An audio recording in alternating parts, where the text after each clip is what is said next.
Oh, hey, can I get a spot? A little help. So that is an example of how I don't want to die. At home, alone, trapped under a barbell. Today on Gym Crafter, we're going to talk about a few of the different ways you can keep that from happening, but more importantly, I'm going to address two of the most popular options to keep you from dying at home alone too. Let's take a look. Take it from someone who's been injured, and I've been injured a lot. It's no fun to get hurt, especially when you do it to yourself. First of all, you can't train. Second of all, it hurts. Now, nobody ever plans to get hurt. Nobody ever goes to the gym and goes, "Hey Bob, you working legs? I think I'm going to blow out my L4 on my L5 today." That doesn't happen. It just happens out of the blue. And before you know it, you're on the floor in pain. There's a bar on top of you. There's people coming over to check out and see what they can do to help. Again, I've been there before. It's for those reasons and a bunch more that a top priority when you work out at home is to be safe, to do everything you can to prevent from getting injured. And a big part of that is knowing how to lift alone safely without a spotter.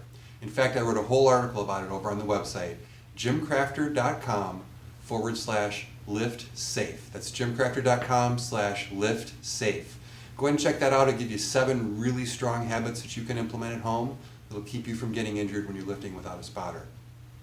In addition to great habits and good lifting protocol, it's going to be important when you're lifting at home to have a couple of key pieces of equipment as well. So I wanted to touch on the 2 or 3 things that you want to make sure you have when you're at home so that you don't end up like I did at the beginning of the video, trapped under a barbell with no one to help. So let's take a look at those. Now, in my opinion, the centerpiece of any great home gym is a good rack. I love my Titan Fitness rack. I've used it for quite a while and it's served me really well. The reason you want a rack, there's really 2 reasons when it comes to safety. First of all, you kind of need a rack to get the weights in the right position to do different lifts. You need a rack to get the weights up high to squat. You need a rack to hold the weights up so you can bench. You need a rack to kind of get them up high enough so that if you want to overhead press, you can get the barbell up to where you need to without hurting yourself. It's all about getting the weights in the right position safely so that you can perform the lift that you want to perform. The second reason why you want a rack is a rack allows you to have a very important piece of safety equipment, either spotter pins or safety straps. And we're going to go over both of those here in a minute. But I want to point out something really important that I see a lot of people in home gyms do. A lot of folks, what they'll do is instead of getting a full rack with front and rear supports like this, they'll go with what's called a squat stand. And the squat stand is basically just 2 poles with the J-hooks up here that hold the barbell just for squats. You can lower it down and use it for bench press. And the problem with those is that you don't have a way to put safeties on those. Now, some of those you can put these little arms on there, but for the most part, they're not providing a nice level of safety that's going to keep you from getting injured if you need to bail on a lift. And that's where the spotter pins and safety straps you can use on a squat rack come into handy. So let's go over both of those options and what I think is the best out of the 2. So, if you buy a rack of any quality at all, it's most likely going to come with spotter pins. And what a spotter pin is it's a big metal rod. Now, the specs of your rack should tell you how much capacity this rod has to hold. And it should be a good amount. These are going to be strong. And the way that these are going to work is if you get just a plain pin like this, it's going to feed in through the holes on the rack all the way from the front to the back. And it's going to provide a spot for the bar to stop as it's coming down. So if you're doing squats, you want to set this to a point that at the bottom of your squat isn't quite touching the bar, but a little bit below, so that if you have to sit down out of your squat and get out of it, the bar will come to rest on these pins. Now, one of the things about this type of pin is as things come in contact with it, you will notice that it will work its way out. And if you're not paying attention, it then is loose on one side and this will bend. So you want to be real careful. Now, a step up, a lot of racks, and this rack, for instance, from Titan, came with these sleeves that go over the pins. And what this does for you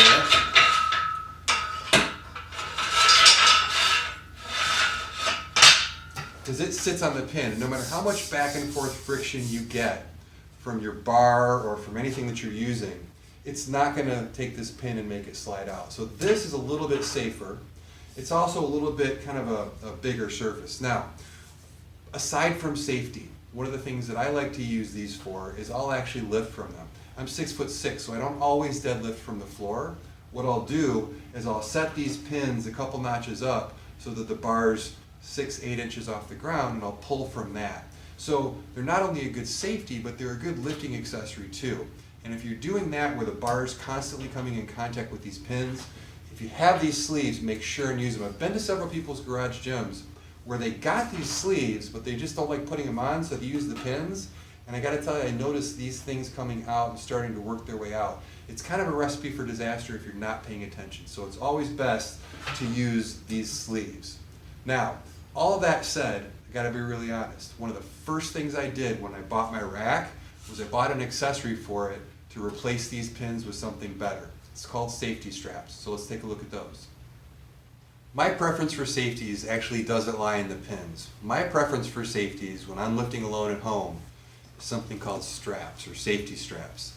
And these I bought from Rogue Fitness. They fit great on my Titan rack. Now I'll give you guys a tip. If you have a Rogue rack, Titan accessories don't always fit on a Rogue rack.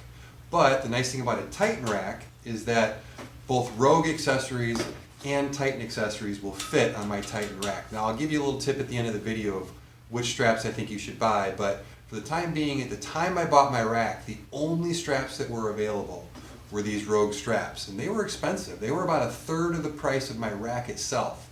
Rogue definitely charges a premium for their equipment. Sometimes it's worth it, sometimes you can get better elsewhere. Again, I'll give you a lower cost option at the end of the video. But let's just say I bought these because realistically, I'm trusting my life to these straps. So to me, to spend a few extra dollars to make sure I got a top quality piece of merchandise was really, really important to me. So, and I gotta tell you, these have been tested. These aren't gonna fail, these aren't gonna break, these aren't gonna allow a bar to fall on top of me if I set them right. So let's take a look at how to set them. So one of the things I really like about straps is on a pin, you just have a set height and it's always straight. So what straps allow you to do is they allow you to set a different height at each side of the strap. So I can put one in here, and then I can put this one in at any number of slots over here. And what the cool thing about that is that way I can kind of gear these towards, if I do have to set the bar on them, I can set it, if this side's higher, the bar will come further this way. If this side's lower, the bar will be further this way.